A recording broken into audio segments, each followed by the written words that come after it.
atake, pumasok na ng bahay sina Vanina at Cora. Bakit? Ayaw umalis. Dalawa. Taray! Wala pa. Oh my gosh, ang gaganda niya, Lola. Bago ang lahat, may nais pa kayong sabihin, Cora at Vanina? Sobrang salamat sa binigay niyo sa aking tulong. Tang naloob ko yun sa inyo. Salamat po talaga. Thank you for your patience with my impatience, your forgiveness of my imperfections, and to the four who gave me a chance. Very big thank you.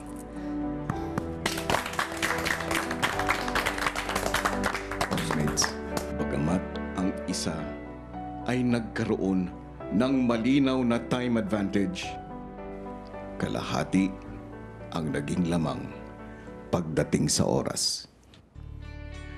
Ngunit sa huli, 1 sentimetro o 1 centimeter lang ang naging pagitan ng resulta. 1 sentimetro ang naging pagitan ng nasalin na tubig ni Cora at Vaninay. Ang pangalan na aking babanggitin ay ang nagtagumpay. Congratulations!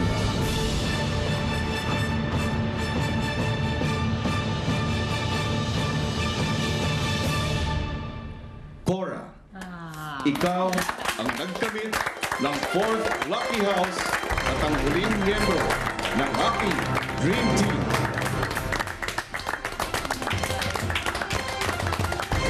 Hindi ako maniwala. Parang miracle, parang panaginip.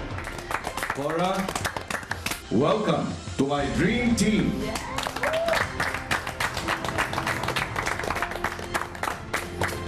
Salamat pa, Kuya. Angkat ko na.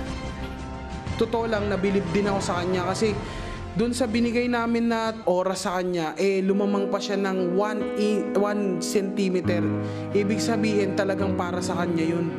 Alam ko yung kagalingan ni Cora, Kuya, sobrang magagamit namin siya sa mga task na gagawin namin sa mga susunod na araw. Malungkot ako para kay Vaninay, syempre, pero masaya naman ako kay Cora. Para pong bittersweet po yung sinasabi nila. Housemates, Dream Team, maaari na kayong magpaalam kay Vaninay.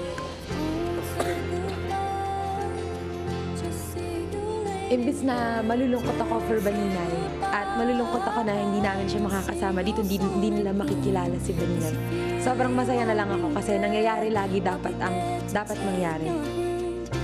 Nalungkot din po ako kasi isa rin po sa naging close ko dito sa loob ng bahay si Vaninay.